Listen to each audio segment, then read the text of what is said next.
यार इंग्लिश में भी मेरे 88% आए थे। इकोनॉमिक्स की मैं फिर कह रहा हूँ, इकोनॉमिक्स की कोई भी बेस्ट बुक नहीं है। क्या बिजनेस स्टडी से ब्लैक ट्रूथ ये है यार, तुम्हें रटना पड़ेगा। अगर डीके गोयल बुक सबसे बेस्ट बुक है अकाउंटेंसी पढ़ने के लिए, अपने सामने बस एक पेपर लेना, पेपर में एक डेट लिख लेना कि हाँ भाई मुझे इस डेट तक मेरा कोर्स एक बार SRCC का 16 lakhs का एवरेज पैकेज है।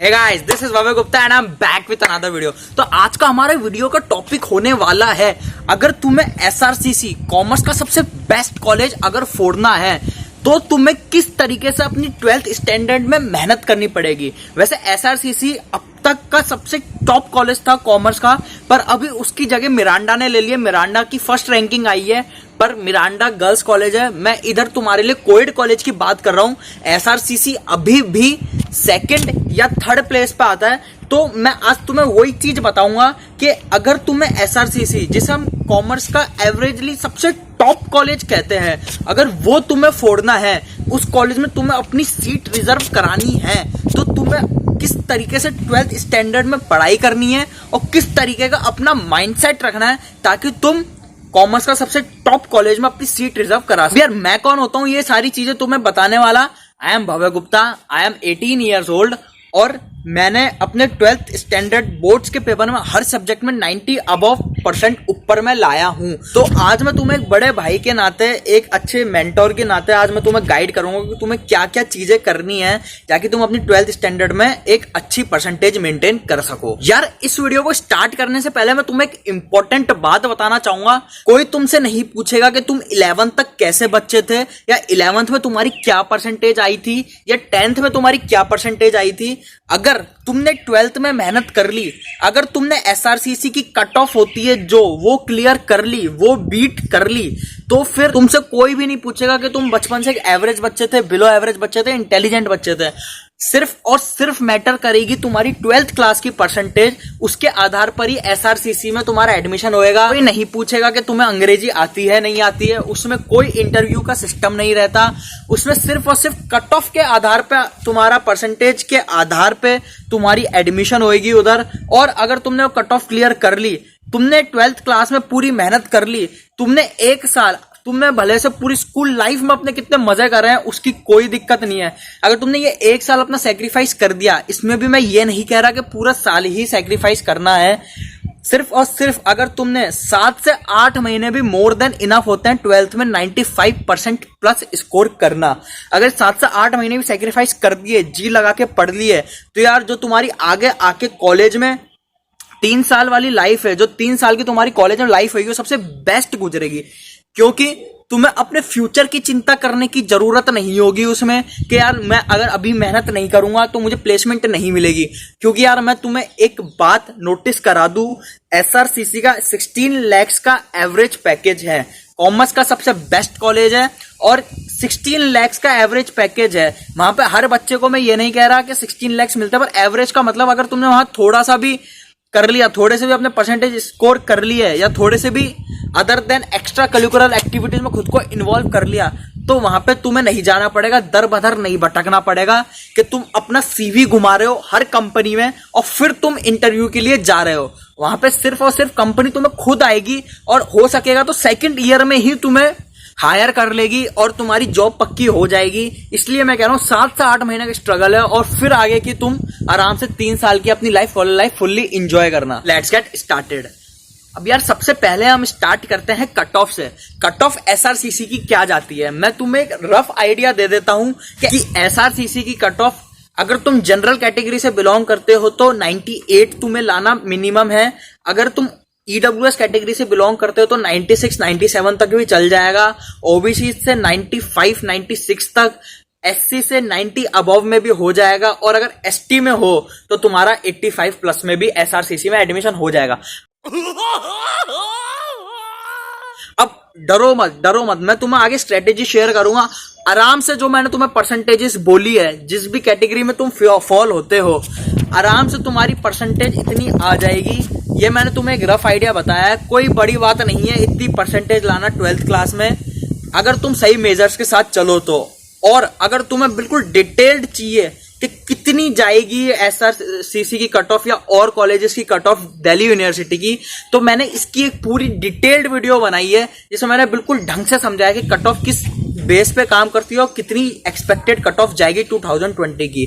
तो उसका मैं लिंक नीचे डिस्क्रिप्शन में दे दूंगा। अब यार मैं तुम्हें सब्जेक्ट वाइज बताऊंगा कि तुम जब कॉमर्स के स्टूडेंट हो तो किस सब्जेक्ट को किस तरीके से पढ़ना है ताकि तुम उसके अंदर मोस्ट आउट ऑफ इट निकाल सको। यार देखो, सबसे पहले मैं सब्जेक्ट वाइज स्टार्ट करने से पहले मैं तुम्हें यह बात बताना चाहूंगा, मैं ये नहीं बताऊंगा आज इधर कि तुम 10 घंटे पढ़ो दिन में, 12 घंटे पढ़ो दिन में, खेलने मत जाओ, अपने दोस्तों के साथ चिल आउट करने मत जाओ, स्कूल जाओ, ट्यूशन से आके पढ़ो।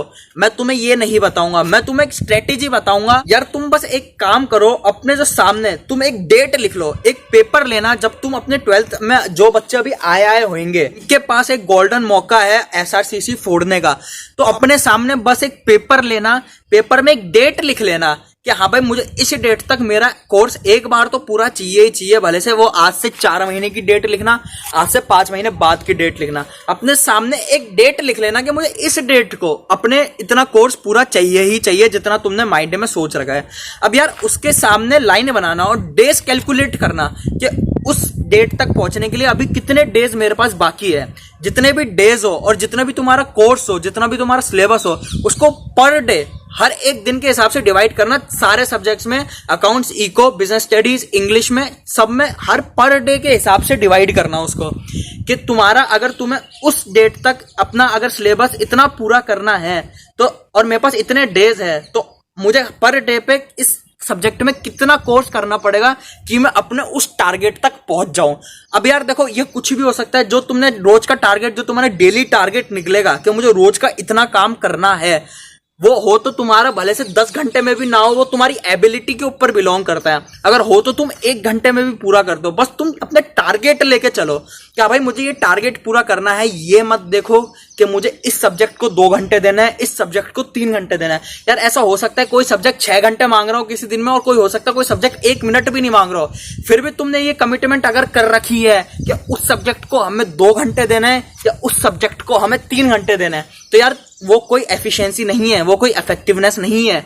मेन जो तुम्हारा ये होना चाहिए कि तुमने एक गोल बना रखा है, एक सेट बना रखा है कि इस सब्जेक्ट में अगर कोर्स ज्यादा है तो मुझे इसको ज्यादा लेके चलना पड़ेगा, पर डे के हिसाब से इसका ज्यादा मुझे सिटिंग या फिर ज्यादा मुझे इसका कोर्स करना पड़ेगा।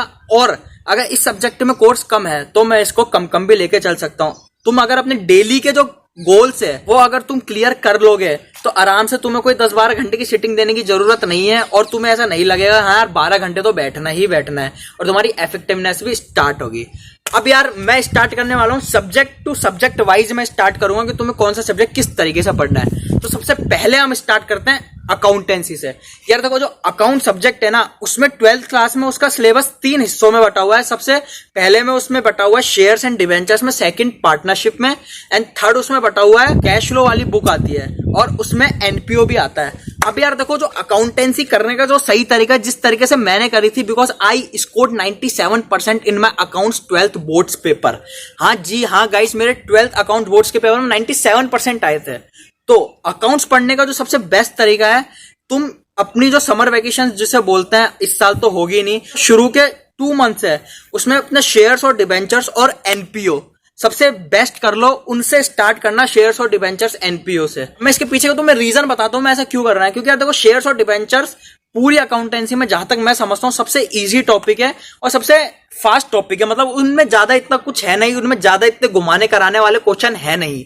तो अगर तुम शेयर्स और डिबेंचर्स शुरू में स्टार्ट करोगे और उसके साथ एनपीओ करोगे, शुरू के 2 महीने में अगर तुमने शेयर्स और डिबेंचर्स और एनपीओ कर लिया, एनपीओ तुम 11th क्लास में भी पढ़ के आए हो, इसलिए तुम्हें इतनी प्रॉब्लम नहीं आएगी। अगर तुम शुरू में पार्टनरशिप स्टार्ट करोगे, पार्टनरशिप लेंदी टॉपिक है और पार्टनरशिप हार्ड भी है, तुम शुरू में स्टार्ट करोगे तो तुम साल के एंड तक आते आते भूल जाओगे।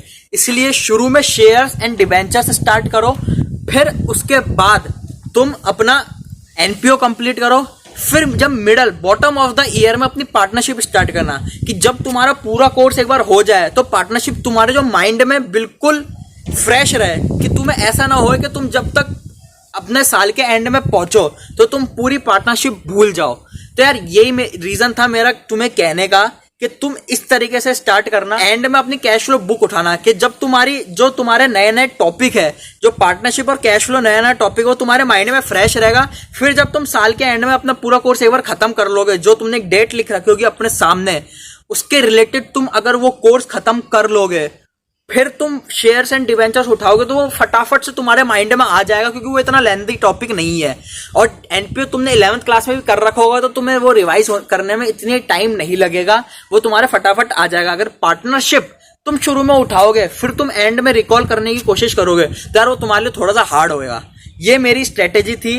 अब मैं इसमें बता दूं तुम्हें पढ़ना कैसे है। यार देखो, डीके गोयल बुक आती है, मैंने इसके लिए अलग से एक सेपरेट वीडियो बना रखी है चारों सब्जेक्ट्स के लिए, अकाउंटेंसी, बिजनेस स्टडीज वगैरह के लिए, कि कौन सी बुक सबसे बेस्ट है। उसका भी मैं नीचे सेपरेट लिंक डिस्क्रिप्शन में दे दूंगा।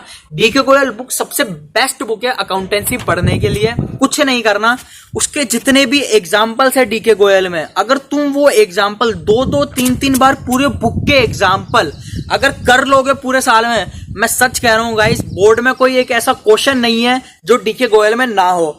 तुम्हें कुछ नहीं करना, तुम्हें अरिहंत के सैंपल पेपर नहीं करने, तुम्हें कुछ भी कोई सी भी बुक मत लाना। सच कह रहा हूं गाइस, बस एक डीके गोयल बुक लाना और उसमें जितने भी एग्जाम्पल है सारे कर लेना। तुम्हें दुनिया में, अकाउंटेंसी में, इंडिया में जितने भी तरह के क्वेश्चंस होंगे वो सारे उस बुक में है। तुम्हें कुछ नहीं करना। अगर तुमने एक बार वो बुक के सारे एग्जाम्पल्स कर लिए तो तुम आराम से अच्छे स्कोर कर जाओगे। और जिस तरीके से मैंने बताया है कि कौन सी चीज पहले कैसे स्टार्ट करनी है। और यार मैं तुम्हें लास्ट में अकाउंटेंसी की टिप यही देना चाहूंगा कि अकाउंटेंसी हमेशा रात में करो। जो ये सब्जेक्ट होते हैं जिसमें नंबर्स होते हैं, जैसे अकाउंटेंसी हो गया, मैथ्स हो गया, ये हमेशा सब्जेक्ट्स रात में करो, क्योंकि इनमें रात में ज्यादा दिमाग चलता है, रात में बिल्कुल सुकून रहता है। अगर तुम घर वर पे भी रहते हो तो सब सो जाते हैं, बिल्कुल रात में सुकून रहता है, तो तुम्हें आराम से माइंड तुम्हारा फास्ट चलेगा, अच्छा चलेगा रात में। मैं अकाउंटेंसी की बात करूं जिसमें नंबर्स हो, जिसमें प्लस माइनस एडिशन ये वाला दिमाग लगाना पड़ता हो, तो अकाउंटेंसी की मेरी राय यही है कि अकाउंटेंसी हमेशा रात में करो। अब हम स्टार्ट करते हैं बिजनेस स्टडीज। यार देखो, बिजनेस स्टडीज के लिए कौन सी सबसे बेस्ट बुक है? एनसीईआरटी। तुम्हें कोई सी भी बुक नहीं लानी, पूनम गांधी या कोई और सेल्फ हेल्प बुक नहीं लानी, सिर्फ और सिर्फ एनसीईआरटी पढ़ो, उसी में ही सब कुछ होता है। मैंने इसकी भी सेपरेट वीडियो बना रखी है कि मैं एनसीईआरटी क्यों सजेस्ट कर रहा हूं, उसका भी मैं नीचे लिंक डिस्क्रिप्शन में दे दूंगा, उसको जाके विजिट करना। NCERT is the best book. NCERT के अंदर से ही सेम टू सेम लैंग्वेज जो एनसीईआरटी के अंदर होती है वही एग्जामिनर अपनी एग्जाम्स में देता है। अगर तुमने एनसीईआरटी पूरी ढंग से पढ़ ली, मतलब बीएसटी में, यार देखो, बिजनेस स्टडीज में जो स्कोर करना आसान बात नहीं होती, तुम्हें उसके अंदर थोड़े एफर्ट्स डालने पड़ेंगे। जो लोग कहते हैं ना रटो नहीं समझो, बिजनेस स्टडीज से ब्लैक ट्रूथ ये है यार, तुम्हें रटना पड़ेगा। अगर तुम्हें स्कोर अच्छा करना है अपने 12 बोर्ड्स के पेपर में, तुम 98-99 तक की अगर सोच के बैठे हो तो यार बिजनेस स्टडीज में रटने के अलावा कोई वो नहीं है। तुम्हें थोड़ा बहुत तो रटना ही पड़ेगा। जो उसकी केस स्टडीज आएगी वो बिल्कुल एनसीईआरटी की लैंग्वेज में से सीधा उठ के आती है, ऐसी की ऐसी लाइन आ जाती है। NCERT is the best book. और हमेशा जो रटने का, जो मेमोराइज करने का जो टाइम होता है वो हमेशा सुबह का अच्छा होता है। बिजनेस स्टडीज हमेशा सुबह उठाओ। सुबह तुम बिजनेस स्टडीज खोलोगे, एनसीईआरटी लेके बैठोगे, एनसीईआरटी की ऐसी 2 कॉपी जो उसमें लैंग्वेज, जैसे वर्ड, मैं ये नहीं कह रहा तुम अपने वर्ड अपनी लैंग्वेज बना के लिख लो, जैसे उसमें वर्ड है वैसे, जैसे उसमें लैंग्वेज है वैसे 2 कॉपी वर्ड तुम्हें दिमाग में अपने छापना है। अगर तुम्हें 98-99 लाने हैं, क्योंकि मेरे 99% आए थे बिजनेस स्टडीज में, और मैंने कोई सी भी सेल्फ हेल्प बुक नहीं खरीदी, सिर्फ और सिर्फ एनसीईआरटी से ही मैं पढ़ा था। एनसीईआरटी मोर देन इनफ है तुम्हारे लिए। अगर तुम उस बुक से पढ़ते हो, तुम्हें सिर्फ उसकी जो सेम लैंग्वेज है वो की वो ही लिखनी है पेपर में, तो ही एग्जामिनर तुम्हें हर क्वेश्चन में फुल मार्क्स देगा। क्योंकि एग्जामिनर वही चाहता है। एग्जामिनर को नहीं पता कि मार्केट में पूनम गांधी मिल रही है या मार्केट में कौन सी सेल्फ हेल्प बुक मिल रही है। एग्जामिनर सिर्फ ये लेके अपनी कॉपी चेक करता है कि हाँ भाई, एनसीईआरटी में जो लैंग्वेज, जो जिस तरीके से मैंने दे रखा है, बच्चे ने वैसे लिख रखा है या नहीं लिख रखा, एग्जामिनर सिर्फ ये देखता है। और बिजनेस स्टडीज की मैं लास्ट टिप यही है, हमेशा बिजनेस स्टडीज को सुबह पढ़ना। हम अपने तीसरे सब्जेक्ट से स्टार्ट करते हैं, इकोनॉमिक्स। यार देखो, इकोनॉमिक्स की मैं फिर कह रहा हूँ, इकोनॉमिक्स की कोई भी बेस्ट बुक नहीं है। क्या? हाँ गाइज, मैं सच कह रहा हूँ, इकोनॉमिक्स की कोई भी बेस्ट बुक नहीं है। इकोनॉमिक्स का जो कॉन्सेप्ट है, जो फैक्ट्स है, उसमें तुम खुद की लैंग्वेज बना के कुछ भी लिख दो। इकोनॉमिक्स जो सामने वाला है, जो एग्जामिनर है, वो फैक्ट्स देखता है कि बच्चे के बेसिक्स क्लियर है क्या, और बेसिक्स और फैक्ट्स तुम्हारे एक ही बंदा तुम्हारा सॉल्व कर सकता है, तुम्हारा टीचर, तुम्हारा मेंटोर। इसलिए मैं कह रहा हूँ इकोनॉमिक्स एक ऐसा सब्जेक्ट है जहां पे भी तुम भले से तुम्हारी प्राइवेट कोचिंग ज्वाइन कराओ या तुम्हारा स्कूल का टीचर हो, हमेशा बेस्ट चुनना, अच्छा चुनना। कोई भी इसकी कोई भी बुक नहीं है ऐसी दुनिया में जिसको मैं बेस्ट कह सकूं। उसके फैक्ट्स हमेशा एक अच्छा मेंटोर, एक अच्छा टीचर ही तुम्हें क्लियर कर सकता है। इसकी मैंने ढंग से सेपरेट वीडियो बनाई है, उसका भी मैं नीचे लिंक डिस्क्रिप्शन में दे दूंगा। तो सबसे बेस्ट मेंटोर है वो तुम्हारे फैक्ट्स क्लियर कर सकता है। अगर तुम्हारे फैक्ट्स क्लियर है तो तुम कोई सा भी इसका जो वैल्यू बेस्ड क्वेश्चंस आते हैं, जिस भी तरह के तुम्हें सिचुएशन देगा इकोनॉमिक्स वाला, तुम आराम से इसमें कर सकते हो। और यार अगर तुम्हें कुछ बुक से प्रैक्टिस करनी है न्यूमेरिकल्स की या किस तरह के क्वेश्चन आते हैं, तो फिर भी एक रफली रिकमेंडेड करता हूं कि संदीप गर्ग अच्छी है, उसमें से पढ़ लेना। उसके भी जो पीछे के जितने भी अनसॉल्व क्वेश्चंस है वो सारे देख लेना, वो सारे पढ़ लेना। जिस लैंग्वेज में लिख रखे हैं तुम्हें एक बार समझ में आ जाएगा। अगर ये पूछा हो तो किस में डायग्राम बनेगा, किस में हमें डायग्राम नहीं बनाना, और किस तरह से किसको एलोबरेट करना है। संदीप गर्ग बुक है, वो अच्छी है इकोनॉमिक्स के लिए, वो एक बार फिर भी देख लेना। अब यार इकोनॉमिक्स में मैं तुम्हें रियलिटी में बात बताता हूं, अगर तुम 3 महीने भी मन लगा के 12th क्लास में पढ़ लोगे तो इकोनॉमिक्स में तुम 95 वाले बच्चे हो जाओगे। हाँ गाइस, बिल्कुल सही गाइस, 12th में इतना कोर्स नहीं है इकोनॉमिक्स का। माइक्रो हटा दी है, मैक्रो है। मैक्रो में जो मेन जो चीज आती है वो नेशनल इनकम ही आती है। प्रोडक्शन कॉस्ट रेवेन्यू 11th में था। तो यार अगर तुम 3 महीने भी मन लगा के अच्छे मेंटोर से पढ़ लोगे और ज्यादा न्यूमेरिकल्स और क्वेश्चन को लिखने का तरीका, मतलब अगर एग्जामिनर ने क्वेश्चन जो पूछा होता है वो हर बच्चे को आता है। इकोनॉमिक्स से फैक्ट्स तो देखो हर किसी के रफली क्लियर हो जाते हैं कि हाँ भाई जो क्वेश्चन पूछा है वो हर बच्चे को आता है इकोनॉमिक्स में, पर किस तरीके से लिखना है, किस तरीके से सामने वाले एग्जामिनर को प्रेजेंट करके देना है आंसर, उसी में ही सारी कहानी होती है इकोनॉमिक्स में। तो उसके लिए संदीप गर्ग बुक अच्छी है, उसमें से पढ़ लेना। और मेन जो तुम्हें बताया किस तरीके से सामने वाले को प्रेजेंट करके आंसर देने हैं, वो तुम्हारा मेंटोर या तुम्हारा टीचर ही बताएगा। इसलिए टीचर या मेंटोर अपना अच्छा चुनना। और इकोनॉमिक्स में भी मैं यही कहूंगा, बिजनेस स्टडीज और इकोनॉमिक्स। इकोनॉमिक्स में वैसे ज्यादा कोर्स है नहीं, और इकोनॉमिक्स हमेशा बिजनेस स्टडीज के बाद, जब तुम्हारा दिमाग में थोड़ा दर्द होने लगा होगा बिजनेस स्टडीज का, उसके बाद सुबह सुबह ही इकोनॉमिक्स पढ़ना, यानी दिन के टाइम में इकोनॉमिक्स पढ़ना सबसे बेस्ट वैल्यू देगी। अब यार हम अपने सबसे लास्ट सब्जेक्ट की ओर चढ़ते हैं, इंग्लिश। यार इंग्लिश हमें 11th तक तो आसान लगती थी, उसमें ना टेंस के खेल होते थे ना कुछ होता था। पर 12th में सडनली तुम्हारे पास सब कुछ होने लग जाएगा। तुम्हें टेंस का भी ध्यान रखना पड़ेगा, नए नए टॉपिक आएंगे जो तुमने पहले कभी नहीं सुने होंगे। यार इंग्लिश में भी मेरे 88% आए थे। 88% इंग्लिश में आना बहुत बड़ी बात है। उसकी मैं तुम्हें तरीका बताता हूँ। इंग्लिश में बुक लाना ऑल इन वन, इसकी भी मैंने बिल्कुल डिटेल वीडियो बना रखी है। ऑल इन वन क्यों लानी है उसका भी नीचे लिंक डिस्क्रिप्शन में दे दूंगा। तो यार all in one is the best book for English. All in one लेके आना। देखो यार जो चैप्टर्स होते हैं, जो चैप्टर्स पढ़ के तो आंसर कोई भी दे सकता है, कोई भी बच्चा होता है। बस तुम्हें थोड़ा टेंसेस का ध्यान रखना है। Is am are, was were, will shall, बस इतना सा भी ध्यान रख लोगे ना कि इज एम आर कहाँ लगाना है, वॉज वर कहाँ लगाना है, विल शैल कहाँ लगाना है, तो भी तुम्हारी टेंसेस की प्रॉब्लम सॉल्व हो जाएगी। और वो तुम्हारे आराम से जो तुम्हारा रीडिंग सेक्शन होता है उसमें हो जाएगा, जिसमें चैप्टर्स दिए हुए होते हैं उसके अंदर से देख के लिखना है, या नॉवेल्स दी हुई होती है उसके अंदर से देख के लिखना है। ये कोई भी बच्चा कर लेगा। 40 to 50% का इसका वेटेज होता है। और अलग जो 50% का वेटेज होता है राइटिंग सेक्शन, जिसमें आती है हमारी रिपोर्ट राइटिंग आती है, हमारी डायरी एंट्री आती है, हमारे लेटर आते हैं, हमारे नोटिस आते हैं, हमारी ये अलग अलग चीजें आती है। इनको यार लिखने का तरीका यही है। मैं इसमें भी रिकमेंडेड करूंगा ऑल इन वन के जितने भी एग्जाम्पल्स है, भले से वो सॉल्व्ड हो या अनसॉल्व्ड हो, उनको 2-2 बार कर लेना।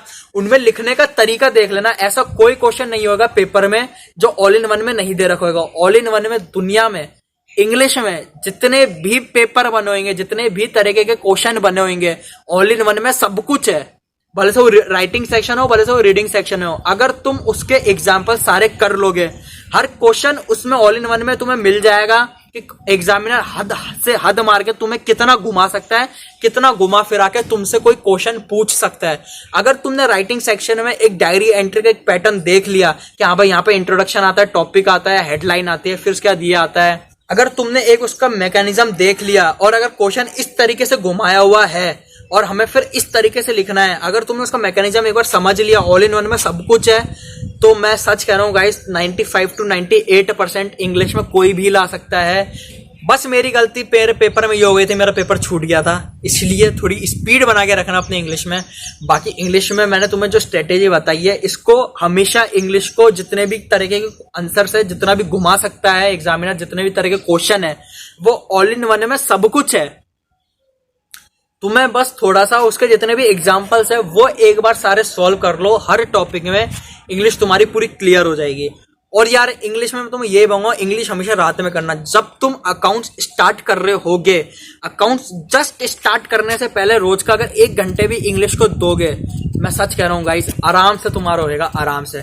पर जो मैंने तुम्हें तरीका बताया कि सुबह बिजनेस स्टडीज और इकोनॉमिक्स, रात में इंग्लिश 1 घंटा, और फिर तुम्हारा जितना भी गोल है अकाउंट्स का वो करोगे। मैं सच कह रहा हूँ गाइस, इसमें अगर तुमने कंसिस्टेंसी पूरे साल बना ली, तुम्हें ज्यादा मेहनत भी नहीं करनी, और जो मैं तुम्हें पॉइंट्स बताए हैं उस पॉइंट्स के साथ तुम चलोगे, मैं सच कह रहा हूँ गाइस, तुम SRCC भी आराम से फोड़ दोगे। बस कंसिस्टेंसी की जरूरत है, और मैंने तुम्हें स्ट्रेटेजी बताई दी है। 1 साल मेहनत करने का टाइम है, 1 साल अपने 12th क्लास में मेहनत कर लेना, उसका 3 साल अपने कॉलेज लाइफ आराम से गुजारना, कोई दिक्कत नहीं है, कोई तुम्हें बोलने वाला नहीं है। तुम किसी को बोल भी दोगे ना मैं SRCC कॉलेज में पढ़ रहा हूँ, उस सामने वाले को पता है इसकी जिंदगी सेट है।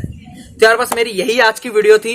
मैं कॉलेज लाइफ रिलेटेड वीडियोस बनाता हूँ, स्टूडेंट लाइफ रिलेटेड वीडियोस बनाता हूँ, तो 12th के स्टूडेंट्स के रिलेटेड में वीडियोस बनाता हूँ। अगर तुम्हें कुछ भी अपनी स्टूडेंट लाइफ में कुछ भी प्रॉब्लम चल रही हो, मुझे नीचे कमेंट सेक्शन में जरूर बताना। कुछ भी पूछना हो, कुछ भी गाइडेंस लेनी हो, विथिन 24 आवर्स के अंदर अंदर तुम्हारे पास रिप्लाई आएगा, या फिर उसके ऊपर वीडियो बनेगी, मेरा तुमसे वादा है। तो बस यार यही है, लाइक कर देना, शेयर कर देना, कॉमेंट कर देना, सब्सक्राइब कर देना। यार बहुत मेहनत लगती है वीडियो बनाने में, थोड़ा सपोर्ट कर देना। So that's all for today's video guys, and I'll see you in the next video. Till then, bye bye and stay tuned.